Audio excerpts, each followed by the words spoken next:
Hello everyone, this is CJ Novo 992 and today we're back for another brand new video. Today's video, you already know what it is. It is time for the Rangers Roundup. If you haven't seen these before, I basically search the internet for all tricklets of Rangers news. I'm bringing it in a video form and it's usually 3 topics, not gonna lie to you.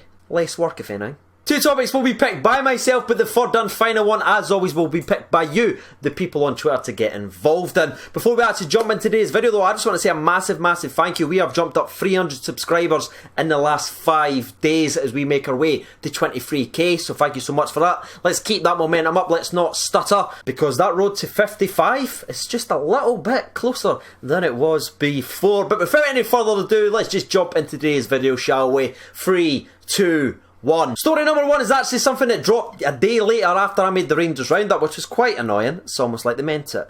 But overall, I thought it was very important and a great stride forward as a football club, so I feel like it was perfect to put in today's. If you don't know what I'm talking about, it's actually Billy Kirkwood has been named the loan manager of the football club. Now, Mark Allen has actually came out and addressed this directly, and I'm about to read out a quote. But before we actually get to Mark Allen's quote, actually, I think this is actually brilliant, and I really think it can help the football club. Not only the youngsters who's trying to break through, but other lads like Greg Dockery's, the stuff like that goes out on loan and maybe the performances just didn't get enough attention as they deserve. Now they've got one individual person whose sole job is to get them to play at their best and get them to come back and play for Rangers. That's absolutely tremendous. Instead of using a loan system just to get rid of players, there's another way to do that. This guy's job is to get them to the club that's going to get them to play better so they can come back to Rangers a better football player. Which might sound obvious and say, aye, that's what loans are all supposed to be.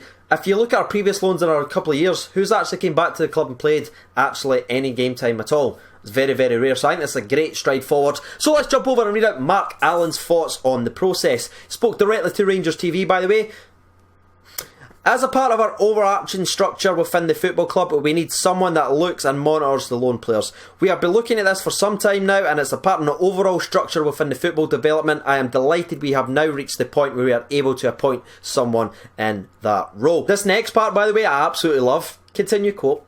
It is absolutely critical to have someone who is looking after your loan players. They are our assets and they are our players, which is, I imagine if you're a loan player and you're out, maybe like a Greg Dockery, maybe even like a Zach Rudden, someone like that that's out on loan, hearing these statements and saying you are a part of the club, that they're not just using you as a farming out system, must be a massive boost, and also a bit of a kick up to the arse to them as well, because they now know if they're out there performing, they will come back. It isn't done and over. Your career's not over at Rangers when you go out on loan anymore. It's another opportunity to prove your worth. And it's not just about the established players, by the way, because what we're about to read on, he discusses the youth and academy players who maybe in previous years, and especially in the last 10-15 years, who's just kind of slipped between the cracks and went on to do other things. It's just not really had the step up or maybe the belief in them. Like, you just look at Hockett, is playing for Livingston just now, absolutely tearing up the league, phenomenal centre back. We let him go under Warburton for free because we couldn't find a place to put him. And I know this might be a wee bit boring to some of you, it's not clickbait or anything like that, but I genuinely believe this is brilliant. So the quote continues to go on to say, but also to focus on new players who are making that transition between finishing off their academy years and development and to transitioning into the first team, and to focus on more bespoke programmes for set players, whether it is technical, tactical, physical or mental. Now, the quote does go on for quite a long time because it is a pretty lengthy interview and it is very much worth the actual watch. I'll put the link in the description if you want to read the full quote. But overall, he goes on to address that there's basically a finishing school as well for these youngsters now. There's actually getting their specific attributes trained, what they need to work on, actually identified early by this one person to develop into that first team. That is their aim now. It's not to let these players go and just buy in all these players. It's to take advantage of our youth academy, the great academy that we've got, the training facilities, and transition these boys now. Instead of going elsewhere, they'll stick within Rangers, they'll get a loan, they'll come back, and they'll eventually make it to the first team. Now, obviously I've given my opinion on this one already, so all that's left is for you to get involved in the comment section below. What do you think about this individual loan manager setup that Rangers is actually trying out? It's a bit of a different thing in the world of football. I actually really like it, and good luck to Billy Kirkwood as well. Hopefully he absolutely smashes it. Now, story number 2 is a bit feisty. I can imagine there's going to be some ups and there's downs. There's going to be strong opinions and not so strong opinions on the man himself. It's going to be none other than Carlos Pena. Now, we actually addressed this maybe 2 weeks ago where I kind of hinted that we were eventually going to speak about this. But, ladies and gentlemen, boys and girls, as it stands today, Carlos Pena will be returning to Glasgow Rangers in about 7-8 8 weeks' time. The 31st of December is when he will return to the famous. Now, that obviously opens up the obvious question I'm just going to ask you watching to get involved in the comment section below. As Rocky bounces the camera, he's not a fan of Pena. Rocky's opinion aside, what do you think about Carlos Pena? I'm here quite happy to tell you that the man's now sober and clean, and he has been for 3 or 4 months. Obviously his life was in a very, very terrible state when he first signed here. He probably should have been looked after a lot better, but it was kind of just thrown into the spotlight. Maybe we should have highlighted these facts before we signed him, but we signed a guy with a lot of demons and a lot of issues. Unfortunately continued to fail and struggle with those issues. We've loaned him out, and if I'm honest with you, he had even more downs when he was out on loan at first. For the first year he just continued to struggle and struggle. But the guy eventually was right mentally to get the help. He seeked it, he went to rehab, he cleaned himself up, and for the last 3 or 4 months he's been absolutely clean. Now his performances on the park, as you can imagine, he's had to earn that trust back because of how many off the field incidents he had. He has only played 9 games of football with 4 starts and 5 late substitute appearances as they work him back in. Now, no goals and no assists obviously in that time, which is obviously a wee bit disappointment for him, but the guy continues to work hard. I mean, look at him. Look at that guy. Just look at that. Alright? The man scored 5 goals in 15 games for us last time when he was half cut. Can you imagine what that would be able to do for our creative midfield problems? We need a goal scorer in the midfield.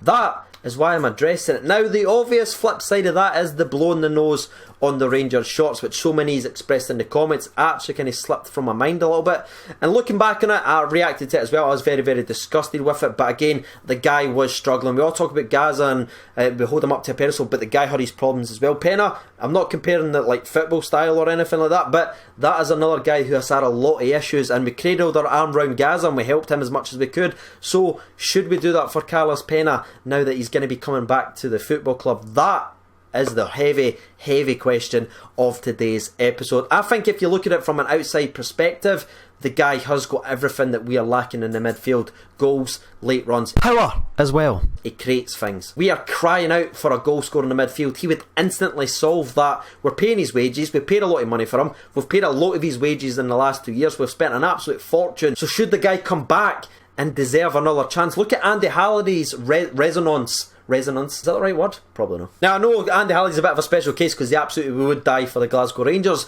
But if you have a wee look at Carlos Pena and watch his interaction with the Rangers players, the current Rangers players, in the last month or two, he's constantly in their Instagram feeds. He's constantly getting involved with them there, saying like, well done, blah blah blah, when people are scoring, or Alfredo Morelos is posting stuff. Pena 9 times out of 10 he's there. So he's integrating himself back in with the squad. He's showing his support, and to be honest with you, just look at him, he looks leaner, fitter, and it'd be a great little redemption story. Now, the blow in the nose thing is obviously massively disrespect, and if you can't get by that, that is not for me to tell you. Everyone's right to their own opinion. That is completely fair.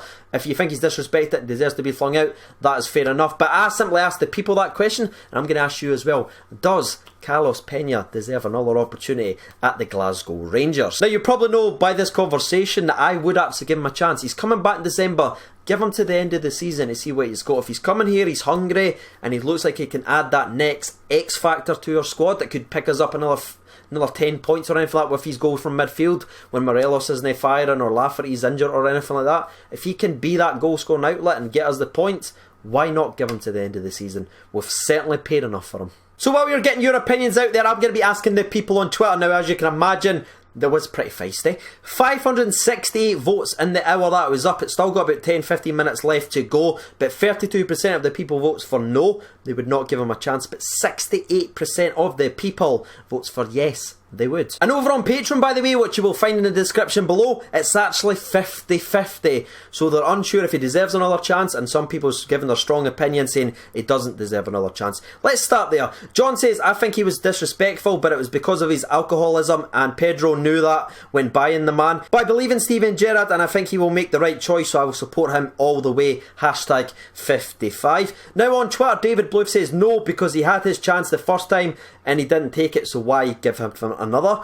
Koulibaly Cartel says he was a genuine alcoholic when he was last here. He put himself through rehab. He's sober. It's a very different situation. Lewis McKenna says, been a subject that I've been talking about most days. Capped by Mexico. We've seen the worst of him, but we've paid 3.5 million, so get him in, give him a chance, let's see what he's got, and let's see why he was capped in the first place. We have nothing to lose, and we need a goal scoring midfielder. Roy O'Neill says no, but he will be given another chance. So Craig 1872 says 5 goals with a short amount of playing minutes. Don't know the exact number, but when he is 100% fit and ready, I'd give him another chance. David Toner said I'd give him another season under Gerrard, see if he can get anything out of him. Aaron says yes, he does have the quality, but it's all down to him if he really wants to get into the team.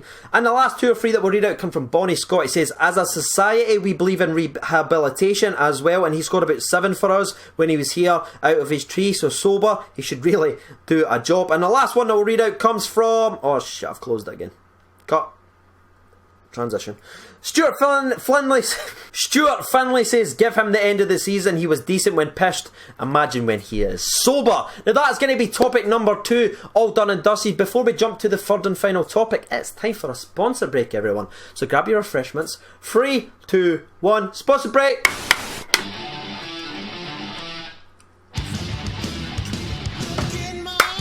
Definitely a spider up there. So now that we've reached the third and final part of today's video, the people's topic comes from 2 people actually, and it's the most thumbed up in the thread. Jordan Smith says, what positions do we need to strengthen in January? And David Bluth also asked the exact same one. It's a simple question, so get involved. What positions do Rangers need to strengthen in January? I've been CJNova992. If you want to support the channel directly, there will be a link to the Patreon in the description below. And if you haven't done so already, please consider smashing that like button. It genuinely helps the channel out. I've been CJNova992. Thank you so much for watching, and bye-bye.